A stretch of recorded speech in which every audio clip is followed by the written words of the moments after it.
Olá pessoal, bom dia. Hoje em nossa aula nós vamos estudar sobre duas correntes filosóficas que vêm na sequência das teorias platônicas e aristotélicas. Nós estamos falando do ceticismo e do neoplatonismo. Estas duas correntes, elas se inserem naquele mundo construído com os avanços do Império Macedônico, lá a partir do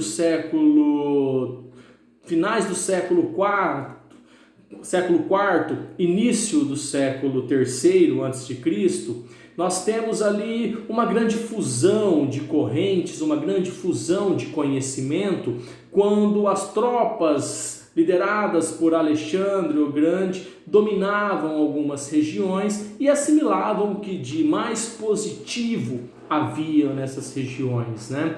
E deste período, então, lá do século III a.C. até o século VI depois de Cristo, nós temos ali o que se convencionou chamar de período helenístico. Ou também podemos falar em período greco-romano. Então, deste período ali, surgiram as duas correntes que nós iremos trabalhar hoje. A primeira delas, o ceticismo, uma corrente ali encabeçada principalmente por Pirro, ele dizia da impossibilidade de se conhecer as coisas como elas verdadeiramente são. Se nós tínhamos ali anteriormente, por exemplo, Platão diferenciando o mundo entre o mundo essencial e o mundo inteligível, agora nós temos ali Pirro falando assim que basicamente nós não temos como encontrar uma verdade absoluta sobre as coisas. E pensem vocês, enquanto as pessoas ficam martelando, correndo, buscando, pesquisando constantemente para encontrar uma verdade, isto acarreta um certo sofrimento, isto acarreta um certo desgaste. Então, a corrente cética, a corrente liderada ali por Pirro, dizia que para que a pessoa viva bem, ela deveria praticar a catalepsia, na qual consistia em admitir esta realidade, que nós não podemos chegar a uma verdade absoluta. Aí, por exemplo, se nós falarmos em alguém que é cético hoje, nós já automaticamente já vemos uma pessoa que não acredita em tudo, uma pessoa que desconfia de todas as informações. Então, já lá no século III com Pirro, nós temos o surgimento desta corrente, o surgimento desta forma de pensar. Então, se nós praticarmos ali a catalepsia e entendermos e chegarmos a este consenso que nós não conhecemos tudo, o sofrimento será menor. Então, nós também deveremos praticar o que? A ataraxia, que é o que? É se desprender desta ânsia, desta busca incessante pelo conhecimento verdadeiro, pelo conhecimento real, pela verdade de todas as coisas. Se a verdade não existe, a verdade ela é fruta de um meio, fruta de uma ocasião, então não cabe a nós querermos chegar a esta verdade.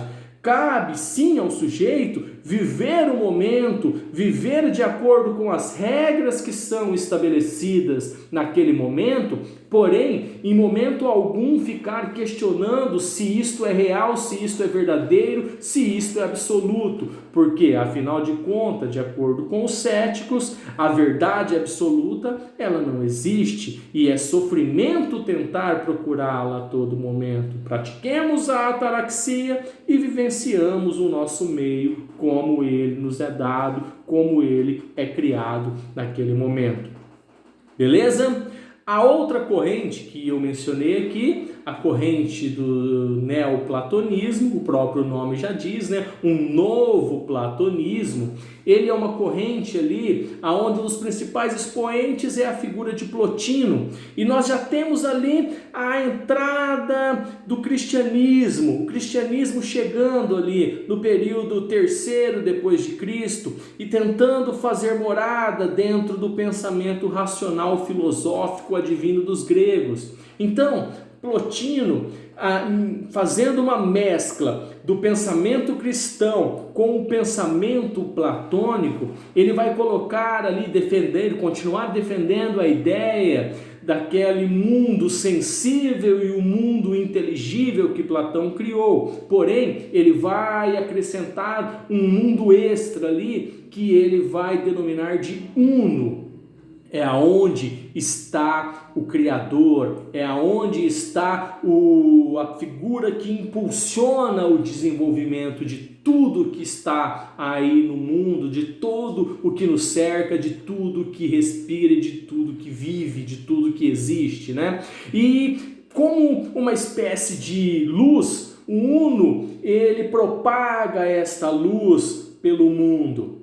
Porém, conforme está mais próximo do Criador, esta luz é mais forte. E para isso, Plotino dizia que esta parte forte era o mundo inteligível, era o mundo do intelecto, era o mundo das coisas perfeitas, mais próximas do Criador. E conforme a luz se dissipava, ficava mais imperfeita, sofria as consequências, sofria, no caso, as interferências do meio, nós tínhamos o mundo essencial, que é este mundo que nós vivemos. Este mundo dos seres imperfeitos, este mundo inacabado.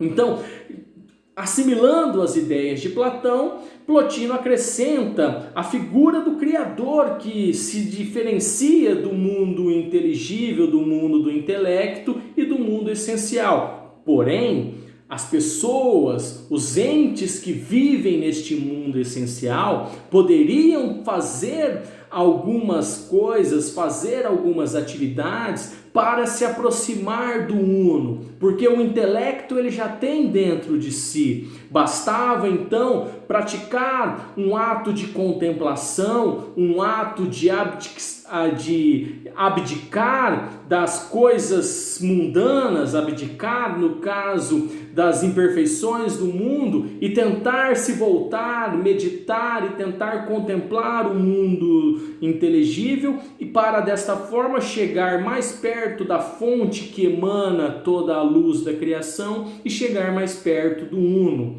Esta ideia, se vocês pararem para pensar, ela vai, no caso, gerir toda uma filosofia cristã que perdura durante a Idade Média. E é o que nós vamos ver na próxima aula com o Santo Agostinho e a patrística, aonde ele adota esta filosofia de Plotino como um grande discípulo de Plotino e depois traz isso para explicar a figura de Deus e traz isso para explicar ali o mundo dos homens e o mundo de Deus. Mas isso é conteúdo para a próxima aula. Espero que a aula de hoje tenha ficado claro e, havendo qualquer dúvidas, me questionem, que estou aberto à discussão. Forte abraço a todos, leiam o conteúdo e até a próxima, se Deus quiser.